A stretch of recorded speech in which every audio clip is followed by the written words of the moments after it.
So when I get the opportunity to play something new or something that I haven't done before, then it really gets me sort of amped up. I really want to do something like that. It's funny, just in prepping for this interview, watching some of your interviews, and just, reading many of the things that have been written about you over the years.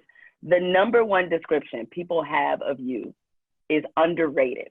How do you feel about people constantly calling you underrated? I don't know what to think of that. I think people who get underrated don't know what to think. It's because I'm not really rating myself. I just feel like the best at what when I'm doing it. I don't really think, oh, what's my rating? But I understand what people mean. They mean that, you see some talent and you wonder why you don't see them all the time. Like, they were really, really good. Why don't you see them all the time? And it'd be a lot of different reasons. But I think over the years, people have seen me so much, they just wonder why they don't see me on every red carpet, or, I'm pretty private as a person. So you don't see me all the time. You don't see me partying with everybody, although I know everybody, So I feel that, I just started seeing that, the underrated thing, just over the last year or so. And I was like, oh, well, check that out, But you're right. I would agree with you. I think that's probably one of the most said things.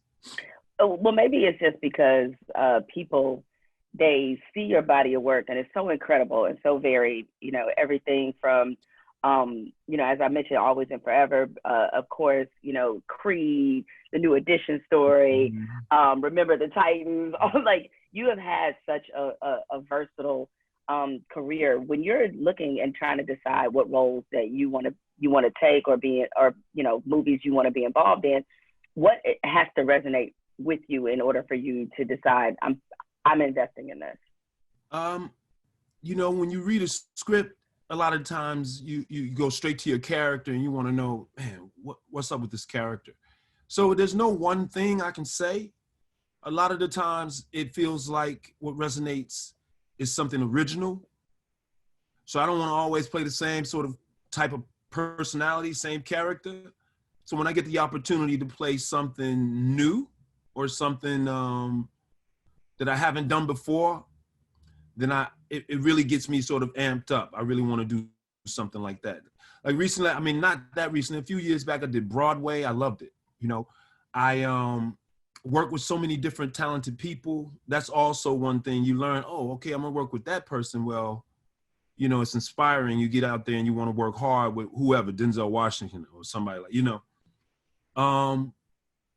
but that's, for the most part, the scripts change every time. So, you kind of have to be open to committing to the amount of time you have to spend preparing, staying focused, learning everything that you have to learn. Because every time you get a new script, you have this new stuff to learn. And as time goes on, you realize, well, I've done this before. I actually don't want to do this again, So that kind of starts to happen, The very one of the many interesting things about your career is that you've been able to be a part of so many projects that have aged so incredibly well.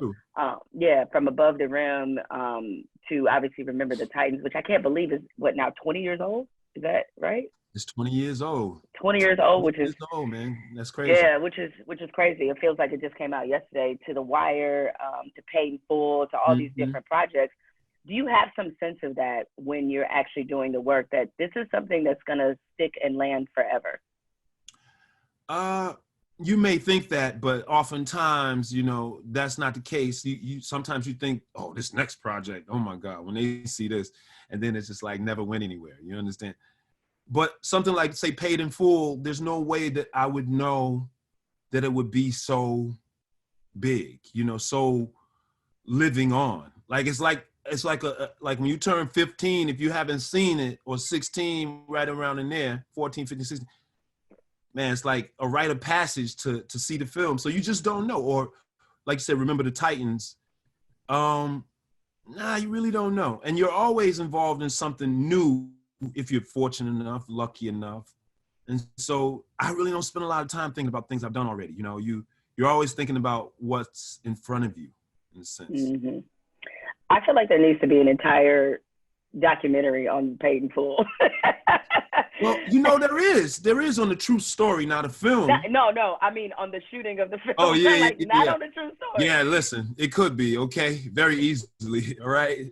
So So, I've heard you tell some stories about what that experience was like, but there's a lot of people that haven't heard them, and it sounds like that Cameron was quite Cameron was entertaining on the set. perfect. Cameron was perfect. He was unpredictable. He was not amateur. You know, he was committed, and he did all the work. Like, you know, he showed up knowing his lines. No one ever had a discrepancy with Cameron as far as technically going, you know.